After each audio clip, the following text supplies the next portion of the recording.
10 ఏళ్ల బీఆర్ఎస్ పాలన, 2.5 ఏళ్ల కాంగ్రెస్ పాలనను నిశితంగా గమనిస్తున్న తెలంగాణ ప్రజలు ఈసారి కాషాయ పార్టీకి అధికారాన్ని కట్టబెట్టే యోచనలో ఉన్నారని, సమస్యల వలయంలో కొట్టుమిట్టాడుతున్న రాష్ట్ర ప్రజలకు బీజేపీ కార్యకర్తలు పరిష్కార మార్గాల అన్వేషణలో మేమున్నామనే భరోసా కల్పిస్తూ ప్రజలకు చేరువ కావాల్సిన సమయం ఆసన్నమైందని పిలుపునిచ్చారు బీజేపీ రాష్ట్ర చీఫ్ రామచంద్రరావు.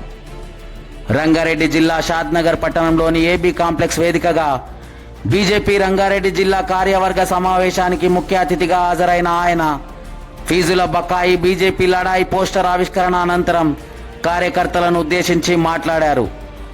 రాజకీయ చైతన్యం కలిగిన తెలంగాణ ప్రజలు రాష్ట్రంలో బీఆర్ఎస్ కాంగ్రెస్ పార్టీలు ఆడే కపట నాటకాలను గమనిస్తున్నారని, రాష్ట్ర ప్రజల చెవిలో రేవంత్ రెడ్డి ఎన్నిసార్లు పువ్వులు పెడతాడోనని, ఇంగ్లీష్లో you can fool some people some times but you can't fool all the peoples all the times అంటూ సామెతను వివరించి కమలం కార్యకర్తల్లో జోష్ నింపారు. ధర్నా చౌకును ఎత్తేసిన బీఆర్ఎస్ పార్టీకి ధర్నా చేసే నైతిక హక్కు లేదని, నీట్ పేపర్ లీకేజీపై గళమెత్తిన కేటీఆర్ గ్రూప్ 1 పరీక్షా పత్రం లీకేజీపై నోరు మెదపకపోవడాన్ని ఎలా చూడాలని ప్రశ్నించారు. బీఆర్ఎస్ ప్రభుత్వ హయాంలోనే ఇంటర్మీడియట్ గందరగోళంలో 27 మంది విద్యార్థుల ఆత్మహత్యలకు కారకులైన వారికి విద్యార్థుల గురించి మాట్లాడే హక్కే లేదని తేల్చి చెప్పారు. బీజేపీ ప్రధాని మోడీకి వ్యతిరేకంగానే కాంగ్రెస్ బీఆర్ఎస్ పార్టీలు ఒక్కటై డ్రామాలు ఆడుతున్నాయని, ఇందిరా పార్క్ వేదికగా కేటీఆర్ చేపట్టిన ధర్నాలో బీఆర్ఎస్ శ్రేణులను మించి కాంగ్రెస్ సైన్యమే అధికంగా ఉందని ఉద్ఘాటించారు. 1 నేషన్ 1 ఎలక్షన్ డీలిమిటేషన్ మహిళా బిల్లుల విషయంలో 2 పార్టీల వైఖరిని స్పష్టం చేశారు. సీఎం రేవంత్, కేటీఆర్ల ముసుగు రాజకీయాలకు నిదర్శనంగా ఇంటర్మీడియట్ ఎగ్జామ్ రిజల్ట్లో గందరగోళం సృష్టించి బ్లాక్ లిస్టుకు గురైన గ్లోబరీనా అంశాన్ని సీఎం రేవంత్ సిఫారసుతోనే కోయంట్ పేరిట కర్ణాటక రాష్ట్రంలో చెలామణి అయ్యేందుకు కాంట్రాక్ట్ను సిద్ధం చేసినట్లు పేర్కొన్న రామచంద్రరావు ఈ విషయంపై క్లారిటీ ఇవ్వాలని ఇద్దరు నేతలకు సూచించారు. తెలంగాణ రాష్ట్ర వ్యాప్తంగా విద్యార్థులపై 12,000 కోట్ల ఫీజు బకాయిలను గత బీఆర్ఎస్, ప్రస్తుత కాంగ్రెస్ సర్కారులు మోపాయని, యూనివర్సిటీలో విద్యను బోధించేందుకు ప్రొఫెసర్లు, లెక్చరర్ల కొరతను తీర్చలేని వారు విద్యార్థులు విద్యా వ్యవస్థపై మాట్లాడడం హాస్యాస్పదమన్నారు. తెలంగాణలో విద్యా వ్యవస్థను ధ్వంసం చేసి భ్రష్టు పట్టించిన ఘనత బీఆర్ఎస్, కాంగ్రెస్ పార్టీలకే దక్కుతుందని, దశాబ్ద కాలంగా చదువుకున్న నిరుద్యోగుల ఆశలపై నీళ్లు చల్లేలా నిరుద్యోగ భృతి 3,000 అంటూ ఒకరు, 4,000 అంటూ మరొకరు నమ్మించి మోసం చేశారని గుర్తు చేశారు. ప్రభుత్వ ఉద్యోగస్తులు రిటైర్మెంట్ బెనిఫిట్స్, డిఏలు, పీఆర్సీ విషయాల్లో కళ్లల్లో ఒత్తులు వేసుకొని చూడాల్సిన పరిస్థితికి 2 ప్రభుత్వాలే కారణమన్నారు. కాక్రోచ్ జనతా పార్టీ మూలాలకు రంగారెడ్డి జిల్లా మైనింగ్ ఇష్యూ కారణమన్న రామచంద్రరావు, ఆ పార్టీ పుట్టుక బోస్టన్ యూనివర్సిటీలో జరిగిందని, హైదరాబాద్ వేదికగా జరిగిన సీజేపీ సమావేశానికి ప్రాతినిధ్యం వహించిన వారంతా నక్సలిజంతో సంబంధాలు, ఆల్ట్రా లెఫ్ట్ భావజాలం కలిగిన మేధావులు, ఎస్ఎఫ్ఐ, ఏఐఎస్ఎఫ్, పీడీఎస్యూ విద్యార్థి సంఘం నేతలు, కార్యకర్తలు మాత్రమే ఉన్నారని, విద్యార్థుల సమస్యను ఆసరాగా చేసుకొని దేశాన్ని విచ్ఛిన్నం చేసేందుకే కాంగ్రెస్, ఆమ్ ఆద్మీ పార్టీ అగ్రనాయకులు విద్యార్థుల భవిష్యత్తుతో ఆడుకుంటున్నారని పేర్కొన్నారు. ప్రధాని మోడీ పాపులారిటీ, దేశ ఆర్థిక ప్రగతిని జీర్ణించుకోలేని నాయకులు ఇతర దేశస్తులతో కలిసి అల్లర్లు సృష్టిస్తున్నారని, రైతు చట్టాల అమలుకు అడ్డుకట్ట వేసేలా వ్యవహరించారని, సీజేపీ చేస్తున్న ప్రొటెస్టుకు ఖతర్ నుండి భోజనాలు సమకూరుతున్నాయని, దేశాన్ని విచ్ఛిన్నం చేసే శక్తులు వీరికి బాసటగా నిలిచేలా Bangladesh political party, Pakistan social media అండదండలు మెండుగా ఉన్నాయని, నేపాల్, బంగ్లాదేశ్ తరహా అల్లర్లకు భారతీయ విద్యార్థులు అసలు ఆస్కారమే ఇవ్వరని తేల్చి చెప్పారు. కేంద్ర ప్రభుత్వానికి విద్యార్థుల పట్ల సానుభూతి ఉన్నందునే కేంద్ర మంత్రి జేపీ నడ్డా విద్యార్థులతో చర్చలు జరిపారని తెలిపారు. ప్రతిపక్ష నేత హోదాలో పార్లమెంట్లో మాట్లాడాల్సిన రాహుల్ గాంధీ రోడ్లపై మాట్లాడడం ఏంటని, పార్లమెంట్లో తమ బండారం ఎక్కడ బయటపడుతుందో అనే భావన వారిని వెంటాడిందా అని ప్రశ్నించారు. కాంగ్రెస్ హయాంలో 150 సార్లు పేపర్ లీకేజీలు జరిగిన ఘటనలో ఎంతమంది విద్యాశాఖ మంత్రులు రాజీనామా చేశారో చెప్పాలన్నారు. దేశంలోని యువత విచ్ఛిన్న శక్తుల పట్ల అప్రమత్తంగా ఉండాలని, న్యాయపరమైన డిమాండ్ల సాధనకు కృషి చేయాలని విజ్ఞప్తి చేశారు. కేంద్ర ప్రభుత్వం ప్రవేశపెట్టిన ముద్రా లోన్లు, స్టార్టప్ ఇండియా, స్టాండప్ ఇండియా వంటి వాటిని ఉద్యోగ, ఉపాధి అవకాశాల కోసం ఉపయోగించుకోవాలని, ప్రపంచంలో 4వ ఆర్థిక శక్తిగా ఎదిగిన భారత్లో చమురు, గ్యాస్ కొరతలకు ఆస్కారమే ఇవ్వకుండా పరిపాలన సాగిస్తున్న ప్రధాని మోడీని పదవి నుండి దించాలని చూస్తున్న పార్టీల తరం కాదని పేర్కొన్నారు. సర్వేలన్నీ భవిష్యత్తు కమలం పార్టీదేనని సూచిస్తున్నాయని, రంగారెడ్డి జిల్లాలో కమలం వికసించడం ఖాయమనే ధీమాను వ్యక్తం చేశారు. నేతలు కార్యకర్తలు అంతా కలిసి మీటింగ్లకు స్వస్తి పలకాలని, సమస్యల సాధనకై అన్ని విభాగాలు కలిసికట్టుగా అధికారమే లక్ష్యంగా ఉద్యమ బాటలో ప్రజలతో మమేకమవ్వాల్సిన సమయం ఆసన్నమైందని పిలుపునిస్తూ పార్టీ శ్రేణులను సిద్ధం చేశారు. ఈ కార్యక్రమంలో బీజేపీ రాష్ట్ర మరియు జిల్లా నేతలు, అనుబంధ సంఘాలు, బీజేపీ నాయకులు, కార్యకర్తలు పెద్ద ఎత్తున హాజరయ్యారు. ఈరోజు రాజకీయమైనటువంటి ఒక వాతావరణంలో భారతీయ జనతా పార్టీకి అవకాశం ఇస్తామని చెప్పి తెలంగాణ ప్రజల ఒక గుండెల్లో వాళ్ళ ఆలోచనలో ఈ విషయం ఉందని చెప్పేసి కూడా కార్యకర్తలు, నాయకులు, ఎందుకంటే 10 సంవత్సరాలు పరిపాలన చేసినటువంటి బీఆర్ఎస్ పార్టీ, అదేవిధంగా 2.5-3 సంవత్సరాలు చేసినటువంటి ఒక కాంగ్రెస్ పార్టీ, ఈ 2 పార్టీలు కూడా ప్రజలు చూశారు. ఈ 2 పార్టీలు కూడా ఈరోజు నాటకాలు చేస్తూ ఉన్నారు. 2 కలిసే ఉన్నారని చెప్పేసి విషయాన్ని మీ అందరికీ ఈరోజు తెలియజేశాను. చాలా మంది అడుగుతుంది, నిన్ననే రేవంత్ రెడ్డి గారు స్టేట్మెంట్ ఇచ్చారు, బీఆర్ఎస్ బీజేపీ ఒకటేనండి. ఆ ఇద్దరు కూడా ఎంఐఎం సపోర్ట్ చేశారు. ఒక్క ఓటు కూడా మిస్ కాకుండా, క్రాస్ ఓటింగ్ కాకుండా ఈ 2 పార్టీలు కూడా ఆ రోజు ఎంఐఎం సపోర్ట్ చేశారు, బీజేపీని ఓడిస్తాను. మరి అక్కడ ఎవరెవరో ఒకరండి చెప్పండి.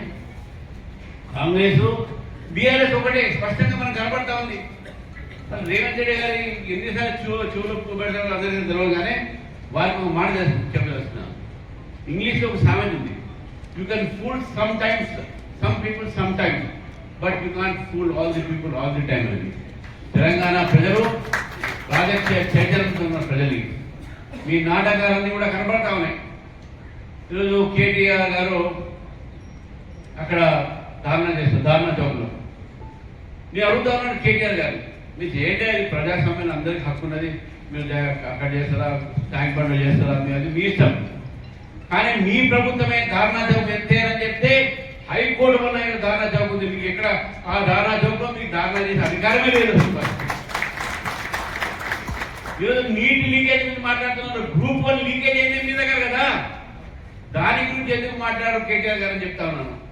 అసలు మీకు ఆనైతిగా మీ హక్కు కూడా లేదు. మీకు విద్యార్థుల గురించి మాట్లాడే అసలే హక్కే లేదు. ఎందుకంటే మీ హయాంలో ఇంటర్మీడియట్ సంబంధించినటువంటి ఒక గందరగోళంలో ఆ రోజు 27 మంది విద్యార్థులు ఆత్మహత్య చేసుకున్నారు.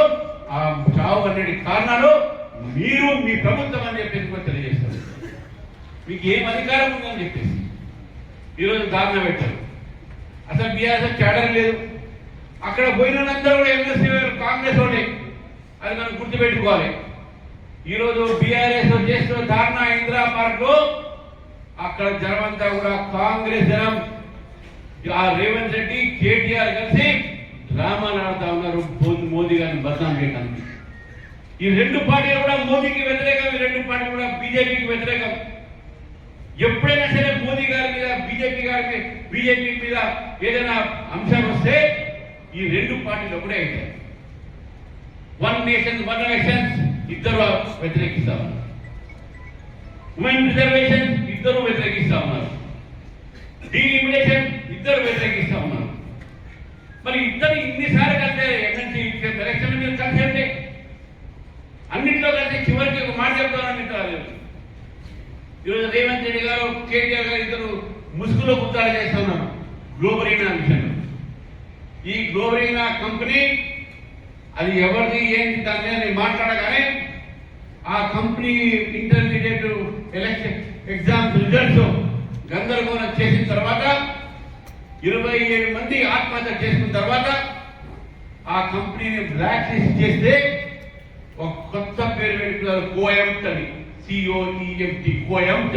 సేమ్ ఆ కోయంట్ కంపెనీకు ఇదే గ్లోబరైన పేరు మార్చుకునే కోయంట్ కు కర్ణాటకలో ఉన్న కాంగ్రెస్ పార్టీ, మన కర్ణాటకలో ఉన్న కాంగ్రెస్ ప్రభుత్వం రేవంత్ రెడ్డి గారి సిఫారసులో వాళ్లకు కాంట్రాక్ట్ ఇచ్చారు. అక్కడ ఎగ్జామినేషన్ రిజల్ట్స్ కోసం అక్కడ ఇంట్రెస్ట్ పెడుతుంది కోయంట్ కంపెనీ, గ్లోబరీనా కంపెనీ. ఇది కాదని చెప్పండి, ఇద్దరిని స్టేట్మెంట్ ఏమని చెప్పండి. గ్లోబరీనా కంపెనీ అక్కడ బ్లాక్ లిస్ట్ అయిన తర్వాత వారు పేరు మార్చుకొని కర్ణాటక ప్రభుత్వం అదే కంపెనీకు ఎగ్జామినేషన్ సంబంధించినటువంటి ఒక పని ఇచ్చిందా లేదా అని. ఇది వీళ్ళు వేసిన నాటకాలు. తెలంగాణ ప్రజల్ని అమాయకు అనుకోకుంటే ఇద్దరు చెప్తా ఉన్నాను నేను. ఇద్దరు మోసం చేస్తా ఉన్నారు. ఇంతకుముందు మిత్రుడు గణేష్ చెప్పాడు, విద్యార్థులకు ఫీజు బకాయిలని చెప్పేసి. ఆ ప్రభుత్వం ఇవ్వలే, ఈ ప్రభుత్వం కూడా ఇవ్వట్లే. ఆ ప్రభుత్వం నుంచే బకాయిలు ముందుకు వచ్చి 12,000 కోట్ల రూపాయలు ఈరోజు తెలంగాణ విద్యార్థులకు ఈ ప్రభుత్వం బకాయిలు ఉన్నది. వీళ్ళు విద్యా వ్యవస్థ గురించి, విద్యా సంస్థల గురించి మాట్లాడతారు. ఈ రోజు విద్యార్థులకు చదువు చెప్పడానికి యూనివర్సిటీస్లో ప్రొఫెసర్స్ లేరు, లెక్చరర్స్ లేరు. వాళ్ళు ఈరోజు విద్యా వ్యవస్థ గురించి మాట్లాడుతూ ఉన్నారు. ఈరోజు విద్యా సంస్థలో యూనివర్సిటీకి 1000 కోట్లు ఇస్తాను, 1000 రూపాయలు దాకా ఇయ్యలేదు ఇప్పటి వరకు, ఏడాది మీరు చెప్పేసి వీళ్ళు విద్యా సంస్థలు మాట్లాడుతూ ఉన్నారు. కాంగ్రెస్ పార్టీ, ఈ యొక్క బీఆర్ఎస్ పార్టీ తెలంగాణలో విద్యా వ్యవస్థని ధ్వంసం చేశారు, బస్టు పట్టించారు. యువకులు ఉద్యోగాల కోసము 10 సంవత్సరాలు బీఆర్ఎస్ ప్రభుత్వంలో చదివి ఉద్యోగాలు వస్తాయని చెప్తే ఒక చివరికి గ్రూప్ 1 ఎగ్జామినేషన్ పెడితే అది కూడా పేపర్ లీక్. ఎంతమందికి వచ్చిందంటే 10 సంవత్సరాలు గ్రూప్ 1 సంబంధించిన ఒక్క అపాయింట్మెంట్ కాలే. మరి రేవంత్ రెడ్డి గారి సమయంలో అది ఎన్నిసార్లు 1.5 పైగా కోట్లలో నడిచిన విషయాన్ని మనం గుర్తుపెట్టుకోవాలి. ఈరోజు వాళ్ళంటే చేశారు, వీళ్ళంటే చేశారు.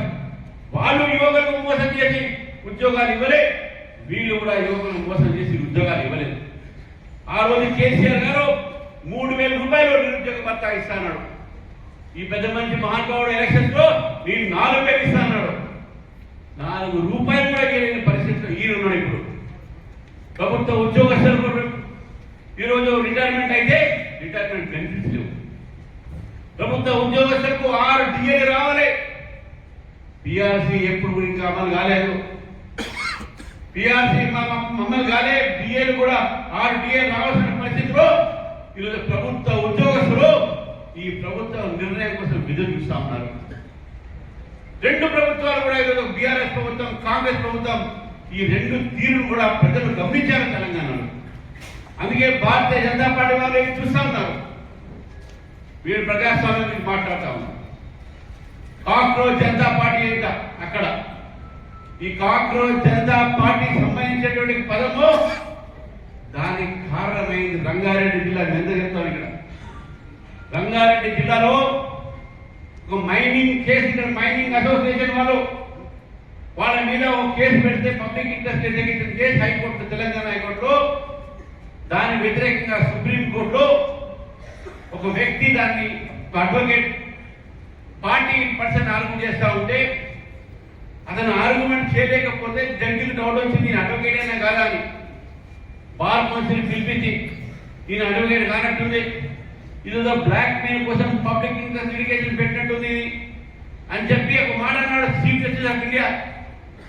ఎంత కాక్రోచ్ తయారైపోయారు ఈ మధ్య ఇటువంటి యూత్ అని చెప్పి. అరవింద్ కేజ్రీవాల్ అప్పుడే చుక్కలు జరిగింది కోర్టులో.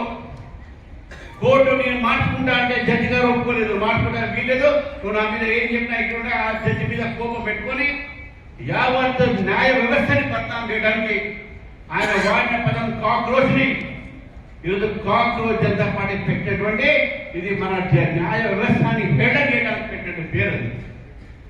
ఈ పార్టీ ఎక్కడ పుట్టింది అని కూడా మనం అడిగితే, ఇది పుట్టింది ఎక్కడ అంటే అమెరికాలో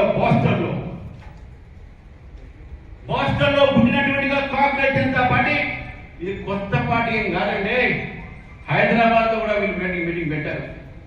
దాంట్లో ఎవరు వచ్చారు, నక్సల్ లైట్ సంబంధించినటువంటి వ్యక్తులు వచ్చారు. అక్కడ అల్ట్రా లెఫ్ట్ వచ్చారు. దాంట్లో స్టేజ్ మీద మురళి లాంటి వాడిగా లెఫ్ట్ భావాలు ఉన్నటువంటి భావజాలాలు ఉన్నటువంటి గోకాల్డ్ మేధావులంగా కూడా స్టేజ్ మీద కూర్చున్నారు. కింద వచ్చిన వాళ్ళందరూ కూడా ఎస్ఎఫ్ఐ, ఏఎస్ఎఫ్, పీడిఎస్, ఓఆర్ఎస్ వాళ్ళకి సంబంధించిన కార్యకర్తలు కూర్చున్నారు. కేవలం భారతదేశాన్ని విచ్ఛిన్నం చేసే ప్రయత్నంలో ఈ యొక్క విద్యార్థి సంస్థని కాంగ్రెస్ పార్టీ, అదేవిధంగా రాహుల్ గాంధీ, ఇద్దరు కూడా రాహుల్ గాంధీ, ఆమ్ ఆద్మీ పార్టీ సంబంధించినటువంటి అరవింద్ కేజ్రీవాల్ విద్యార్థుల భవిష్యత్తు ఆడుకుంటున్నారు. మోదీని ఏం చేయలేక మోదీ ఎప్పుడెప్పుడైతే పాపులర్ అవుతా ఉన్నాడు, విదేశాల్లో ఎప్పుడెప్పుడైతే పేరు వస్తుందో ఎప్పుడైతే భారతదేశం ఆర్థిక ప్రగతి చెందుతుందో అప్పుడప్పుడు ఈ దేశంలో అల్లరి సృష్టించడానికి ఈ పార్టీలన్నీ కూడా విదేశీ యొక్క శక్తితో, విదేశీ యొక్క డబ్బుతో, విదేశీ యొక్క ప్రోత్సాహంతో ఇప్పటి అల్లరి క్రియేట్ చేస్తున్నారు. మీ అందరూ గుర్తుంది, రైతుల గురించి ఆ రోజు సంక్షేమం చేయడానికి 3 చట్టాలు తీసుకొస్తే ఆ రోజు కూడా రైతులు తీసుకువచ్చి రైతులు గారు కానీ వాళ్ళు తీసుకువచ్చి రోడ్ల మీద పెట్టారు. ఒక నెల రోజు మేపారు. ఎక్కడి నుంచి వస్తున్నాయి డబ్బులు అని చెప్పేసి అడుగుతాము. కాంగ్రెస్ జనతా పార్టీ పేరు చెప్పుకొని చేస్తున్నటువంటి ఒక ప్రొటెస్ట్ లో కట్టార్ నుంచి ఆర్డర్ ఇస్తే ఇక్కడ వాళ్ళకి భోజనాలు వస్తాయి. ఇంకెక్కడైతే వేరే విదేశాల నుంచి ఆర్డర్ వస్తే ఇక్కడ వాళ్ళకు భోజనాలు వస్తా ఉన్నాయి. ఎవరున్నారు మీరు వెనకాల ఒక్కసారి మనం ఆలోచిస్తే ఈ దేశాన్ని విచ్ఛిన్నం చేసే శక్తులు బంగ్లాదేశ్ పార్టీ, పొలిటికల్ పార్టీ వీళ్ళ సపోర్ట్ ఓపెన్ లెటర్ రాశారు. పాకిస్తాన్ సపోర్ట్ చేస్తా ఉన్నది. మీరు సోషల్ మీడియా చూస్తే పాకిస్తాన్ సోషల్ మీడియా అంతా కూడా వీళ్ళు సపోర్ట్ లో ఉన్నారు. వీరందరూ కూడా అనుకుంటున్నారు నేపాల్లో యువకులు రెచ్చగొట్టి నేపాల్లో ఈ విధంగా అల్లరి చేశారో ఇక్కడ చేస్తా అనుకుంటున్నారు. ఏ విధంగా అయితే బంగ్లాదేశ్ లో విద్యార్థులు రెచ్చగొట్టి షేక్ హసీనా ఇంట్లో పోయి ఆమెను అల్లరి చేసే ప్రయత్నం చేశారో ఇది భారతదేశంలో జరగదు. ఎందుకంటే భారతదేశం విద్యార్థులు దేశభక్తులు, దేశంతో ఉండాలని చెప్పి ఏదైతే మొత్తం చేసి తెలుస్తా ఉన్నది, ప్రభుత్వం చెప్తా ఉన్నది విద్యార్థులతో మీకు కలిసి ఉన్నాం, విద్యార్థుల పట్ల మాకు సింపతి ఉంది, రాండి మాట్లాడానండి. ఇది ఫస్ట్ టైం ఒక ప్రొటెస్ట్ జరుగుతూ ఉంటే విద్యార్థులు పిలిచి మాట్లాడింది చెప్పినట్టు. ఈ యొక్క రాహుల్ గాంధీ పార్లమెంట్ నడిచినప్పుడు పార్లమెంట్ లో మాట్లాడే సత్తా లేదా తెలంగాణలో ఏం లేదా పాప ఆయన పోయి మోదీ గారి ఇంటి ముందు ఎవరైనా ఎలక్టెడ్ పార్లమెంట్ మెంబర్ పార్లమెంట్ లో మాట్లాడాలి. గురనరసింహ గారికి ఉన్నారు, వారు తెలుసు, వారు పార్లమెంట్ సభ్యులు ఉండే.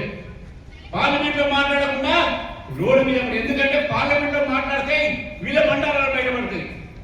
కాంగ్రెస్ పార్టీ హయాంలో దాదాపు 150 సార్లు పేపర్ లీకేజ్ అయినాయి. ఎంతమంది ఎడ్యుకేషన్ మినిస్టర్ రిజైన్ చేస్తారని చెప్పి అడుగుతా ఉన్నాను. కాబట్టి ఇదంతా కూడా నాటకాలు, బూటకాలు, దేశ విచ్ఛిన్న శక్తులు ఈరోజు వీళ్ళందరినీ కూడా రెచ్చగొడతా ఉన్నారు. అందుకనే దేశంలో ఈరోజు విద్యార్థులకు, ముందుగా యువకులకు చెప్తా ఉన్నాను, ఇటువంటి శక్తులకు జాగ్రత్త ఉండండి. ఏదైనా జెన్యూన్ డిమాండ్ ఉంటే ప్రభుత్వం ఉండేది తప్పకుండా వాళ్ళ విషయంలో మాట్లాడుతుంది. ఈరోజు యువకులకు ఉద్యోగాల కోసం ముద్రా లోన్, స్టార్టప్ ఇండియా కోట్లాది రూపాయలతో దాదాపు ఈరోజు కోట్లాది ఉద్యోగాలు నిర్మాణం చేసిన విషయాన్ని గుర్తుపెట్టి చేసుకోవాలి. సెల్ ఫోన్లు తయారైతా ఉన్నాయి. ఇక్కడ ఫార్మా ఇండస్ట్రీలో ఎంతమంది చూసాం మనం. అదేవిధంగా మొన్న స్పేస్ లో పంపించిన rocket Skyroot, 20 year old youth Skyroot నుంచి స్పేస్ కు రాకెట్ పంపించడం జరిగింది. అది మొత్తం కూడా ఈరోజు నరేంద్ర మోదీ గారి యొక్క ప్రయత్నం మాత్రమే. విద్యార్థులకు అవకాశాలు, ఉద్యోగ అవకాశాలు దాదాపు 13 లక్షల మందికి ప్రభుత్వ ఉద్యోగాలు ఈ కొన్ని సంవత్సరాలు ఇవ్వడం జరిగింది. ప్రతిసారి రోజ్గార్ మేళా పెట్టి దాంట్లో అపాయింట్మెంట్ లెటర్స్ ఇస్తుంది ప్రధానమంత్రి గారు. మరి ఇన్ని ఉద్యోగాలు నిర్మాణం చేసినటువంటి ఒక భారతీయ జనతా పార్టీ ప్రభుత్వాన్ని ఎక్కడో 15వ స్థానంలో ఉన్న భారతదేశాన్ని ఈరోజు దాదాపు 4వ స్థానంలో ఆర్థికమైన శక్తిగా తీసుకువచ్చిన మన నరేంద్ర మోదీ గారు ప్రపంచంలో ఏ దేశం కూడా మనం గుర్తించినప్పుడు ఈరోజు భారతదేశం అంటే మాకు గౌరవం ఉందని చెప్పేసి ఏ దేశం పైన వాళ్ళ గౌరవ ఒక అవార్డ్స్ ని నరేంద్ర మోదీ గారు ఇస్తున్నారంటే భారతదేశాన్ని ఈరోజు ప్రపంచం మొత్తం కూడా గుర్తించిన విషయాన్ని గుర్తుపెట్టుకోవాలి. ఈరోజు ప్రపంచం మొత్తంలో కూడా చమురు కొరత ఉన్నది, కానీ మన దేశంలో లేదు. ఎందుకంటే మనం వెనుజులా నుంచి, రష్యా నుంచి ఇక తెప్పించుకుంటున్నాం. మనకు అన్ని దేశాలు మనకు చమురు ఇస్తా ఉన్నారు, గ్యాస్ సిలిండర్ ఇస్తా ఉన్నారు. వేరే దేశాలకు పోతే రేటు డబుల్ ట్రిపుల్. అంతేకాకుండా రేషనింగ్ ఉన్నది. పెట్రోల్ కేవలం 4 లీటర్లు మాత్రమే వాడాలి, డీజిల్ కేవలం 8 లీటర్లే వాడాలి వాళ్ళు. అటువంటి పరిస్థితి ఉంటే ఈరోజు భారతదేశంలో మనం విచ్చలవిడిగా డీజిల్, పెట్రోల్ వాడుతా ఉన్నాం, గ్యాస్ స్టోవ్ వాడుతా ఉన్నాం. ఎక్కడ కూడా కొరత లేదు ఏ రోజు కూడా. అటువంటి పరిపాలన నరేంద్ర మోదీ గారిని వీళ్ళు దింపాలని ప్రయత్నం చేస్తున్నారు. అది వీళ్ళ తరం కాదు అని చెప్పి కూడా మీకు తెలియజేస్తున్నారు. చూస్తా ఉన్నారు కాబట్టి ప్రజల్లో వెళ్ళాలి. భారతీయ జనతా పార్టీ కార్యకర్తలను చెప్తా ఉన్నాను, మనం తయారున్నామా లేదా, ప్రజలు తయారున్నారు మనకు అధికారం ఉండడానికి, మనం తయారు కావాలి. ఐక్యతంతో పని చేసుకుంటే రేపు రాబోయే రోజుల్లో నాకు పూర్తిగా సర్వే రిపోర్ట్ చెప్పాడు, రంగారెడ్డి జిల్లాలో ఉన్న ఎమ్మెల్యే స్థానాలన్నీ కూడా భారతీయ జనతా పార్టీకి గెలిచే అవకాశం ఇస్తాను. సర్వే చేద్దామని బీజేపీ అధికారులు వస్తుందని చెప్పేసి అందుకనే కాంగ్రెస్ కు టీఆర్ఎస్ కు చోట పడతా ఉన్నాయి. మేనేజ్ చేసుకుని ఏదో రాష్ట్రాలు ఆపించుకుంటున్నారు కానీ ప్రజల్లో వాళ్ళ మీద ఎటువంటి అభిప్రాయం లేదు. ప్రజలు బీజేపీతో ఉన్నారు, ఉంటున్నారు. మనం కూడా ప్రజలతో ఉండాలి. మీ జిల్లా నాయకత్వం చెప్తా ఉన్నాను, మీటింగ్ రాబండి, ఉద్యమం చేయండి, విద్యమం చేయండి, రోడ్ల మీద రాండి, ప్రభుత్వం వ్యతిరేకంగా పోరాడతాం. ఎన్నో సమస్యలు ఉన్నాయి. రైతులకు సాగునీరు లేదు, ప్రజలకు తాగునీరు లేదు, రోడ్డు ఏ విధంగా మనం చూస్తా ఉన్నాం. స్టేట్ గవర్నమెంట్ మీద రోడ్డు ఎన్నో సమస్యలు ప్రజలు ఎదుర్కొంటున్నారు. ఆ సమస్యల మీద పోరాడదాం. ఈ ప్రభుత్వం వ్యతిరేకంగా పోరాడి ప్రజలతో మమేకమై ప్రజలకు మనవేపు తీసుకువస్తాం. కలిసి మనం ప్రజలతో కలిసి ప్రజల సమస్య మీద పోరాడాలని చెప్పేసి అదే లక్ష్యంగా భారతీయ జనతా పార్టీ పనిచేస్తుందని చెప్పేసి కూడా రానున్న రోజుల్లో కేవలం మన ఉద్యమాన్ని మాత్రమే అనుకుంటుంది. విద్యార్థుల ఉద్యమాలు, మహిళల ఉద్యమాలు, ఏ ఉద్యమాన్ని చూసినా ఈరోజు భారతీయ జనతా పార్టీని చేస్తున్నది, చేసే శక్తి మనకే ఉన్నది, వేరే వాళ్ళకి లేదని విషయాన్ని కూడా మీకు తెలియజేస్తూ మనం తయారు కావాలి. నడువు బిగించండి, కలిసి మెలిసి ముందుకు వెళ్ళండి. భారతీయ జనతా పార్టీ అధికారంలో తీసుకురావడం అనేది బాధ్యత మనందరిది. కలిసి మనం పోరాడి తప్పకుండా బీజేపీ అధికారం తీసుకొస్తామని చెప్పి నేను నమ్ముతూ మరి ఈ యొక్క సమావేశంలో నాయకులందరూ కూడా చాలా మంచి ఏర్పాటు చేశారు, తీర్మానాలు చేశారు. అందరూ కూడా మరొకసారి ఈ యొక్క సందర్భంగా ధన్యవాదాలు చెప్తూ భారత్ మాతాకి జై, జై శ్రీరామ్.